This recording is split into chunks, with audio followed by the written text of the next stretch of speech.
Say hello to the Book of Mormon. Ben Brantley of the New York Times says the Book of Mormon is the best musical of this century. Winner of 9 Tony Awards, including Best Musical. The Book of Mormon. Performances begin February 12th at Robinson Performance Hall. Visit CelebrityAttractions.com. Good afternoon, Max Brantley with the Arkansas Times on Friday, February the 8th. Another week done. Are you a Donald Trump fan and you live in Arkansas? Well, good news for you. He still enjoys a plus 10-point favorable rating in Arkansas. Only about 8 states have a higher favorable rating. If you're not a Donald Trump fan, there's good news. There are only 12 states left where the majority of voters, we're one of them, still gives Donald Trump a favorable rating. Right now, he's not looking so good nationwide. Some of the lowest favorability ratings ever for president at this stage in their presidency, so there's that. Bishop Andrew Taylor of the Little Rock Catholic Diocese announced the completion of a review by an independent agency of all clergy files to look for potential cases of sexual abuse by priests and other religious figures over the last years. This is a coming clean ordered from Rome for Catholic churches around the world, and most dioceses have complied. The bishop says the completion of this study didn't find any additional Catholic priests serving in the Little Rock Diocese who had been found to have credible allegations of abuse against them. They'd released the names of 12 earlier. However, he did add some names to the list, people who served in other religious orders in the state, people who'd been in Arkansas at one time and had been accused of misconduct in other places. He says they're still trying to set things right. He says the Little Rock Diocese has spent no money in legal settlements, although it's spent a great deal in legal fees in the course of investigating these things. Well, the news about women's medical rights continues to be bad. Yesterday, no surprise, the state Senate passed on a 29-6 vote a bill that would make all abortion virtually illegal in Arkansas. If Roe v. Wade is overturned, there'd be no exceptions for rape. There'd be no exceptions for difficult pregnancies, for fetuses that can't survive outside the womb. Women would have to carry these to term. They could only have an abortion if a doctor could believe it was a life or death circumstance for a woman. That'd be a subjective call. And if the prosecutors decided the doctor was wrong, he could be charged with a felony. This would, by the way, I don't know if you remember the case, but some years ago, Mike Huckabee refused to allow Medicaid money to use to pay for a rape victim. She was 15 years old, developmentally disabled, raped by her father. She was, in the parlance of those times, a retarded child raped by her father and became pregnant. He wouldn't pay for abortion. Private money was raised. You couldn't even do that today if this law takes effect. It would be a felony to give that child an abortion so she wouldn't have to carry a child conceived by her father's rape. That's the state of Arkansas today. 3 Democrats in the Senate, Bruce Malek, Eddie Cheatham, and Larry Teague, voted with the Republicans to pass this bill. It now goes to the House. Here's a piece of potential good news, but I'll hold my applause for the time being. They introduced again yesterday, for the 5th or 6th time in 13 years, a bill to require habitability of rental housing.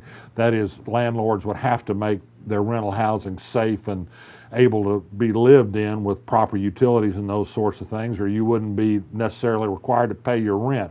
Well, the real estate lobby, which has spent $6 million on legislators the last 7 or 8 years, has always beaten these bills. They say they want to work with the sponsors of the bill this year. We shall see. I'll hold my applause, as I say, until I actually see the real estate lobby work on a bill that makes Arkansas anything but the worst state for landlord-tenant law in the country. Asa Hutchinson did a fine thing yesterday, just joking there. The New Mexico governor said she no longer wanted her National Guard troops deployed on the border. It's a misuse of Guard troops, and she ordered them off. And she also said she no longer would hold out a welcome mat for Guard troops from other states, including Arkansas, that had been assigned there. No problem for Asa. He says he'll move them to Texas and keep helping Trump in his fiction that we have some greater security problem on the border that requires sending our troops down there. The troops were used in New Mexico to make a pot bust, so I guess there was that, as if that never happens down there. What else do we know today? There was a homicide early this morning in the Western Hills neighborhood in southwest Little Rock. A man was killed by 3 men who apparently broke in for a robbery. No arrests have been made in that yet. Interesting report dug up first by the Arkansas Blog yesterday, the final campaign reports in the Little Rock mayor's race. Frank Scott, who won the race rather handily, ended up spending almost $500,000 but finished $74,000 in the red. The good news for him is that winners usually have a pretty easy time getting their debts paid off. In the final days of the campaign, he got more than $62,000 from the family of Winthrop Rockefeller's widow, Lisa Ann Rockefeller, and her children pretty good chunk of the money he raised in his last days. Interestingly enough, and perhaps coincidentally, one of the people on the final 10 people being considered by Frank Scott for Little Rock Police Chief is Keith Aramia, state police trooper who has long ties to the Rockefeller family. His father once flew jets for Winthrop Rockefeller, and the younger Aramia and the younger Rockefeller were friends for years.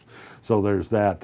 Frank Scott, by the way, if you'll check the Arkansas blog, is making the rounds of Republican figures, getting featured with him. He's going to have an appearance with Asa Hutchinson at a revival meeting next month, going to Republican Party headquarters.